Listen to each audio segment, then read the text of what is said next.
later when we introduced her during the speech. So just okay, this is Dr. Shari Sandoz. She is a mixed animal veterinarian. So give her full attention. That's what you guys do after you introduce the class. How is everyone this morning? Good. So, does anyone know what mixed animal means? Let's start there.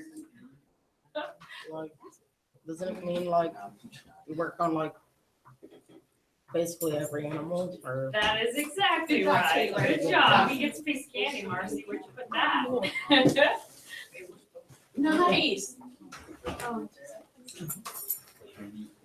All right. So this is what we did work on at one point, if I'm ever in anyone's way.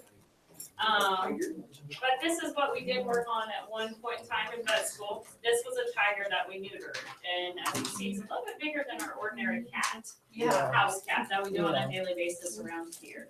But he actually belonged to a circus and he got neutered. We worked on 4 tigers in vet school. Another one was a white tiger, but this was a yellow Bengal tiger that we worked on. So, yeah. So why did I choose this career? At approximately 8 years of age, I knew what I wanted to do in life. Because I got to help a veterinarian at a very young age. His name was Dr. George Baker, who wrote this book. So if anyone ever wants to read it, he was a well-known horse vet, north of here about an hour. And if any of you know, my sister is Marcy. So her and I, when we were 8 years old, in the middle of the night, our dad got us up to do a C-section, which is a cow was having trouble calving. So we got up at 2 in the morning and we really wanted to go. And our older brother, who was a senior in high school at the time, wanted to go also. So we proceeded at 2 in the morning to head to the veterinarian's office. And Dr. Baker, who is a great friend of mine now and very good mentor, said to us, if any of you guys are going to faint and don't like blood, go ahead and step up front of the office because the cow needed surgery. So if any of you have seen surgery, sometimes it's a little hard to handle. And so we kind of laughed. Well, we never thought anything of it. And our brother, who was a senior at the time, passed out at the first sight of 1 drop of blood, hit his head on the brick wall. Oh, shoot. And Marcy and my dad had to haul him to the hospital, and I stayed and helped the veterinarian. From then on, I knew what I wanted to do in life, and that was be a veterinarian. So how do you prepare if any of you guys want to be a veterinarian? Number one thing, you probably need good grades, because it's a little hard to get in veterinary school. So you most likely need pretty good grades, but don't let that deter you. That's not the only thing. Another big factor that helps us in Nebraska versus kids that are from bigger cities, say Omaha or Kansas City, is that you may have a lot of contact hours with your pets. She's chiming in with her. So take good care of your pets and keep track of how many hours you guys, take care of your pets. Even though you do chores at your house, that counts as getting into vet school. They look at how many animal contact hours you have shadowing a vet, not only shadowing a vet, but also doing your own chores. So at home, taking care of your own pets. So that's very handy to know for your application. If you are seriously or even interested thinking about vet school, keep a little notebook, a little journal at your house. How many times you've actually come in contact with an animal. It can be any animal. A lizard, it can be a snake, it can be a horse, it doesn't matter. Another big thing that's huge on any application in life, and remember this, is be a good volunteer. Because that will help you on any application you want to do, whether it's a scholarship, which are big when you're trying to get in vet school, because it does cost some to go to any college, is volunteer and be involved in your community. That will help you with a lot of scholarships and a lot of things in life. So be involved in your community. So education that you need to be a veterinarian is you go to 4 years undergraduate. It can be anything, Kearney, Lincoln, anywhere in Nebraska or any school you want to go to. I suggest sciences or animal science, anything if you're like chemistry. I actually personally have a bachelor's in biology with an emphasis in chemistry, even though I don't know too much about chemistry. And then you go 4 years of veterinary school. And I personally went to the University of Missouri. So. And here's some of our classmates. I graduated out of 65 kids were in my class. And surprisingly, of this picture, how many boys? There's not very many, are there? So girls, don't be afraid, because we actually there were 7 boys out of 65 of us. So, and of those, only 2 boys did large animal. The rest of them are small animal surgeons. So that's an interesting fact. The trend is changing. And me, I am small, but I work on mainly what I love the most is cattle and horses, actually. But I don't mind the small animals, of course. So here's it's actually a lot bigger than this but this will be your diploma if you do graduate from a vet school. It's actually about this big and it hangs on the wall. So, and it's a good idea to keep it in your office, because it's a huge accomplishment.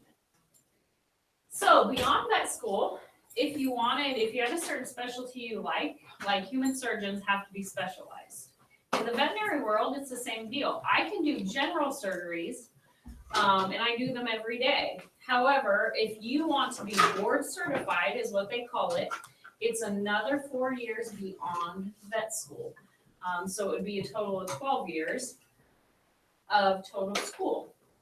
So that's what they call specialists. So you go through an internship or residency, 2 years internship, 2 years residency, and then you are board certified if you pass your board. Those are things like if you only want to study eyes on animals, then you'd be an ophthalmologist for veterinarians. There's different fields. There's small animal surgeons, there's just equine surgeons, there's just equine medicine people. I don't know, here in Grand Island, there's Dr. Bronk. He only works on horses at the racetrack here in Grand Island, and he's board certified in medicine. So, yep, and you just make more money when you're board certified, to be quite honest, but you actually get to put that on your degree and recommendations, and you get a lot of people referrals because you're specialized in what you do. In my career as a mixed animal veterinary, I'm just a general practitioner. So I treat a wide range of things, but on a general basis to where I should be able to treat everything. And then if something is really serious, I send it to a specialist, just like in the human world. There's other areas. So if you might not like certain clients or dealing with the public, but you really like animals. There's lab settings you can work in as a veterinarian. You can teach out of college. Just how'd I get my degree? I sat in the same seats you guys are, and went to school every day. And we needed a teacher standing up here to teach us. So there's veterinary teachers. That's what academia is. And there's also a special career that you and a lot of people, how many of you guys ate food this morning for breakfast? I just had a smoker's bar. Everyone? Ate meat, ate eggs. Who do you think inspects what you eat every day? The FDA. Who works for the FDA? People. The one in charge of inspecting the meat is veterinarians. Oh. Yep.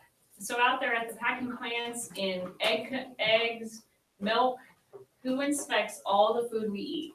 It's veterinarians that are on the top of the chart that are in charge of everything we eat. So our job's also important for that sake. That's pretty cool. And for that case, you can live anywhere you want to. There's food all over the entire world. There's animals all over the entire world. I know a vet from Australia, personally, and we keep in touch. Most of my classmates, a few of my classmates work in California. A few of them work in Washington. A few of them work in Oregon. We have, out of 65 of us, we went all over the country. So if you want to be a vet, it does not limit you where you want to live. You can live wherever you want to live and practice whatever you want to practice. A few other careers, if you don't want to go to that long of school, is you can be a veterinary assistant. That's actually only about a year program. to be our assistant during surgeries and still have a lot, if you still love animals and want to be in contact with a lot of animals, but don't like all the schooling, maybe a tech's a good option, where you still help us do a lot of the similar things. You just don't have to, depend on everything being your fault. Sometimes you're not the one always to have to be in charge. So a typical day in my world, don't mind the pictures, is these are some small animal surgeries we're doing. Some of them are pretty invasive sometimes, other ones are not, simple things, but we do work on a lot of cattle. Just the other day, I processed 400 head of cattle, just in the morning. So sometimes we do process just general stuff, preventative medicine on dogs and cats, your exams, your shots. Some days you're just filled with small animals. That's what I like about my job. It's never the same on a daily basis. Sometimes I might work on small animals all day. When it's snowing and blowing outside, I can come in and do small animal surgeries or do an exam on a small animal. Other days, I can go outside when it's really nice and 80 degrees and I want to work on my suntan, I can go float horses' teeth. And that just means you're a dentist for a horse and I get to be a dentist for a horse. We kind of use a tool that brushes their teeth. And that's what I was doing yesterday, was floating horses' teeth. We give shots to baby calves to keep them healthy, just like little children get shots. Cattle get shots, So you have a lot of different things that you do on a daily basis. No day is the same. So would I say my job is physically or mentally tough? I believe both. Especially being a large animal vet. You work out of your pickup a lot of times. You have to haul a chute around that can hold up to a 2,700 pound bull. 2 tons a lot. And that's how much the biggest bull we had through a chute the other day weighed, was 2,700 pounds. Whoa. How much do I weigh? Not that much compared to that bull. So our job is a tough job. And so you have to be tough, but I'm small, and if I can do it, I know you guys can do it also. So you have to be tough, and you'll have challenging cases. And that's what makes my job interesting, is, like I said, no day's ever the same. I come across things I never learned in the book that I have to learn as I go every day. That's something about life. You will never stop learning. No matter how much you think you know, you'll never stop learning. You'll see something new and interesting every day, and there's new techniques, there's new medicines, there's new things coming across every day. That's what makes our job interesting, because we get to work with all kinds of changing technology, all kinds of changing medicine, and new diseases out there. So is my job fun? If any of you guys like technology, we deal with it every day. Can anyone tell me what this is on this doll? Does anyone have any idea what that machine is? What's the hard one? That is a laser. So we use a laser to treat a lot of conditions in our dogs.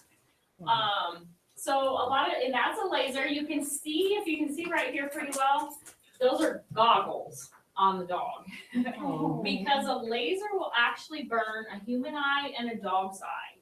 So we have to make the dogs wear goggles. If we were treating a horse, it's not so big because it's such a big area. You're not going to directly put the laser in a horse's eye. But how a laser heals, it heals a lot of inflammation conditions. What that means is just swelling. Like if you sprain your arm, it might swell up a little bit. That just helps take the inflammation down, increase blood flow to it, and help healing. So we use a laser technique. We're treating an ear on this dog that has ear problems a lot. So we give him laser treatment. So there's all kinds of new technologies, surgery tools, and things that you get to use. So if you like technology, you will get to use it in the veterinary world. So what's the most satisfying thing about my career? I think there's so many good stories I can tell you about cases. Not all of them are good, but there's a lot of success stories you see in patients you treat on a daily basis. And the clients and patients are very grateful for you. So it gives you satisfaction of your job, a lot of times. In the show world, we treat a lot of show horses, and those clients are great because they can keep competing on their horse and they can keep winning a lot of awards. The variation every day, that's really satisfying to me, that I can do what I want and have it be something different every day. I am never bored at my job. My job is very busy, and my job can be stressful, but it's also very fun, and I look forward to it. Because one thing about life, I don't care what everyone in this room does, you have to love what you do, because it's every day of your life. So make sure you choose a career that you love, because you gotta look forward to getting up every morning. You do impact a lot of lives. Mentorship, you have a lot of opportunities to, just like I'm doing right here, is tell people what I do for a living. So don't be afraid to ask a lot of questions if you haven't picked a career yet, because there's a lot of people out there that would love to show you what we do on a daily basis. And clients and patients I talked about. One of my biggest success stories is Louie. So how many of you know horses? Does anyone know horses in the room?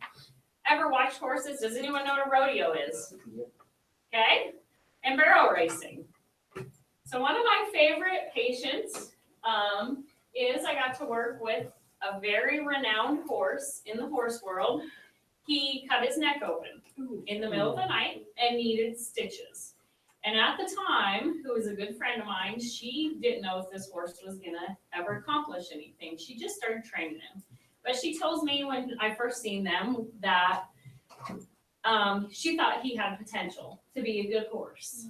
Well, he did have very good potential. His name's Louie, and he competes at the NFR and has won the world. He got second. He actually hasn't won the world, but he got second in the world in the NFR. I got to meet him personally and know Louie very well. So here's Louie.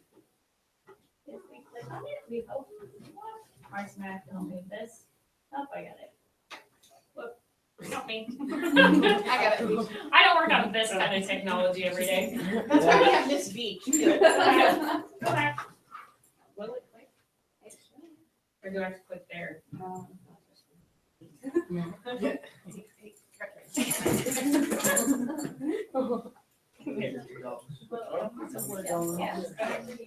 Where's Louie? So this is what Louie does for a living. Oh. Is this actually Louie right now? That is Louie. And if you look on the left side of the neck, you'll see his mark from when he got cut up, but that is Louie.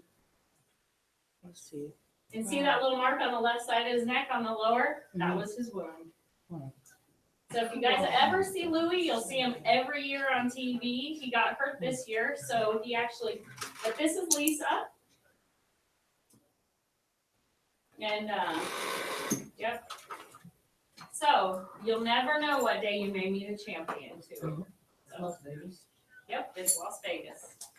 So Louie was on TV, and I can always say under my hat that I got to treat Louie. So.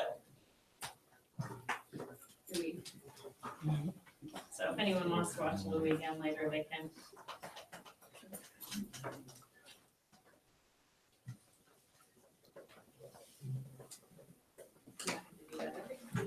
That is fine.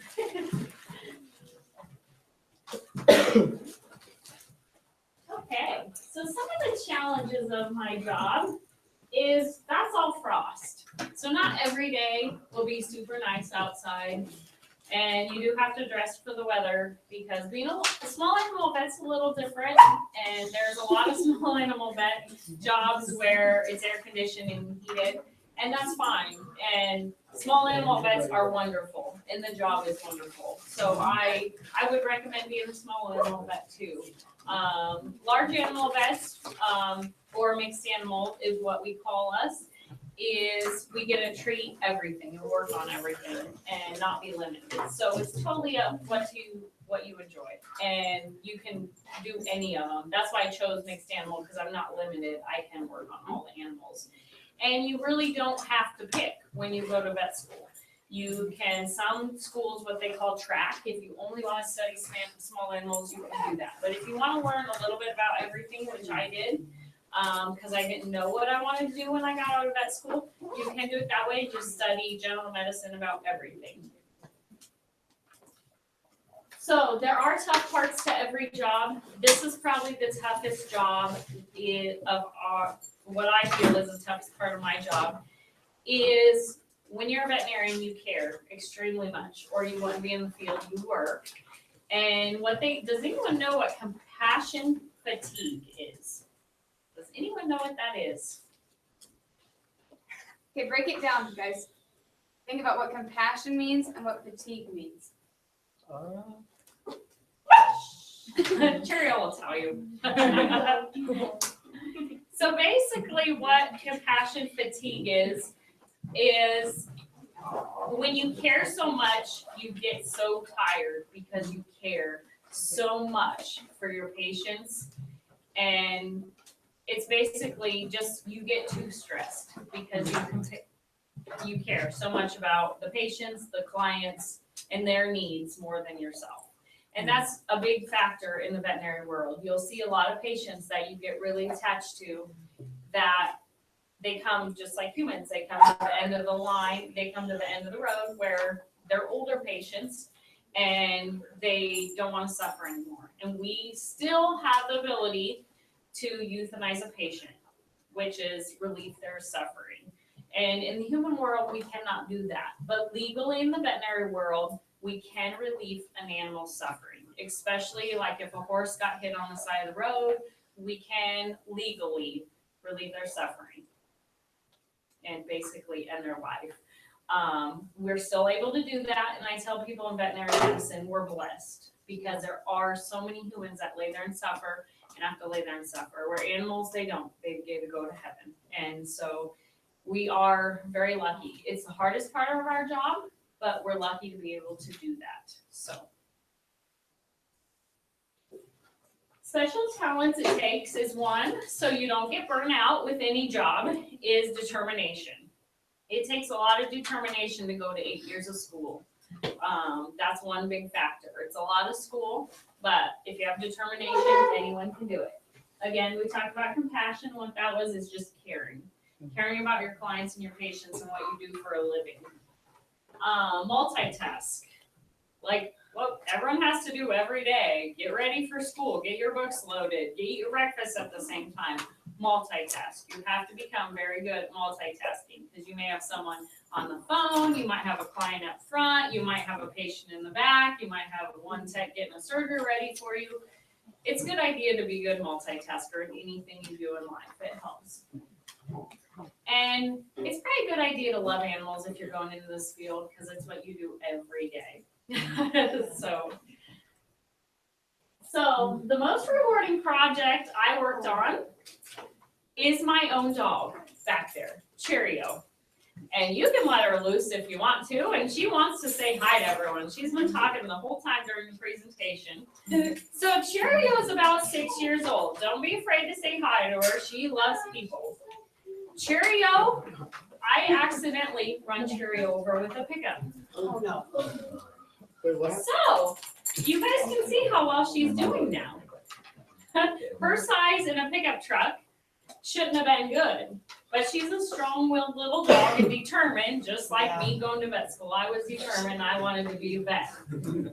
You can tell it actually broke her pelvis. I should have brought the x-rays with me, but it broke her pelvis. So when you see her go fast or run down the hall and she hops, that's because at one time she had a broken pelvis. But you can tell she does well now. Yeah, she did. So her back leg was a little bit worse.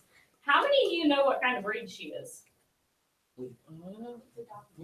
Awesome. She's a Dachshund. Give her a piece of candy, Marcy. So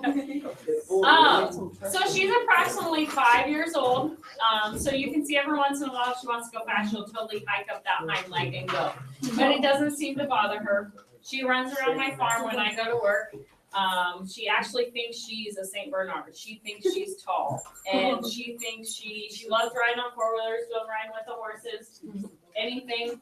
What is the number one thing? And one thing that will help you to learn now is different breeds. Whether it's horses, cattle, dogs, it saves you a lot of time because a lot of animals, may be tied to a certain disease or condition. Mhm. And so I'll help you learn a little bit better in vet school. What is the number one thing Dachshunds are noticed for disease-wise that you have to watch for when a client brings you a Dachshund?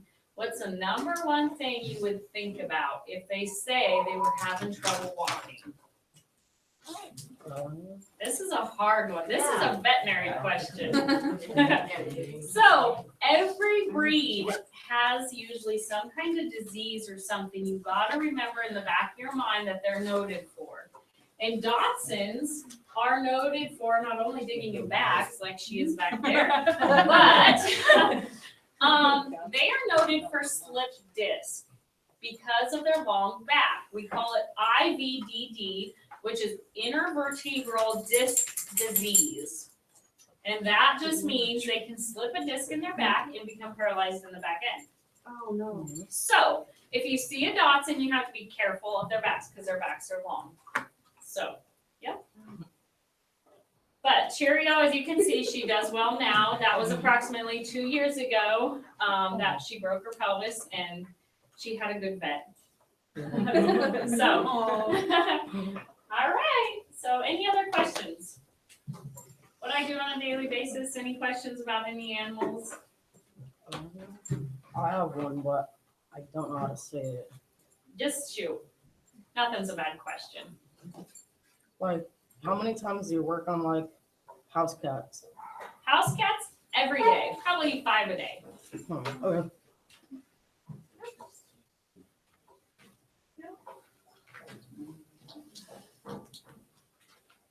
Anything else? How'd you run him over? What's that? How'd you run him over? She tried to beat me in the garage when I was pulling into my garage. And because usually she watches really well. And yep, and just like any accident out there, accidents happen. Just like with people, accidents happen. With animals, you have to understand that. And that's one thing about my job is you may be on call 24 hours a day. Because you, just like a human doctor, you never know when your kids are going to get sick. We basically are just like human doctors. You treat all conditions and you have to be on call all the time sometimes. It depends on your job. Yep. So feel free to say hi to Cheerio if she stops long enough. What's another thing that Dachshunds are noted for? Does anyone know what they're bred for? What were they originally bred for? This is a hard one also. Each dog is bred for something different. You have sporting dogs, hunting dogs, labs. Those are typical labs or hunting dogs. What were they bred for? And this will surprise you. They're low to the ground, so they were bred for a certain reason. They were actually bred to go and burrow in badger holes. Really? And find things in little holes and bring certain animals out of holes is why they become bred for their reason. And she does. I mean, if you take her outside, she will find any mole in the yard you have. We need a dog like that. So if you need to borrow her, she's for rent. But any other questions? What's the life expectancy of this kind of dog? So big dogs have shorter lifespans. And they always say the scenario of, if she's in dog years, it's 7 years to every year. However, so she's about 5 years. So if we added 7 years, she'd be 35 to 50 years old in human years. However, small dogs live a lot longer than large dogs. A large dog like a lab, the oldest one I've seen was 14, 15. That's a really geriatric is what we call them. We can't call them old in our career. Geriatric's a better term for old. So there's a new word. If you know what geriatric means, that means old. But these dogs, it's not uncommon to see them 16 sometimes. Small dogs live a little bit longer. That's a rule of thumb. Small dogs will live a little bit longer. However, big dogs, you may never ever have to clean their teeth. A small dog like her, you may have to clean her teeth every 2 years. They just seem to have a little dental buildup for some reason. They don't chew on things like labs chew on sticks and bring the tartar down on their teeth. These little guys don't as much because we pamper them a little bit. She thinks she's a farm dog and gets to be a farm dog, but most of them are house pets if you live in Grand Island. They stay in your house a lot more. Yep, and don't get me wrong, she goes in the house and on the couch all the time if it's cold outside at all, but she loves being outside too if it's nice outside. So, any other questions?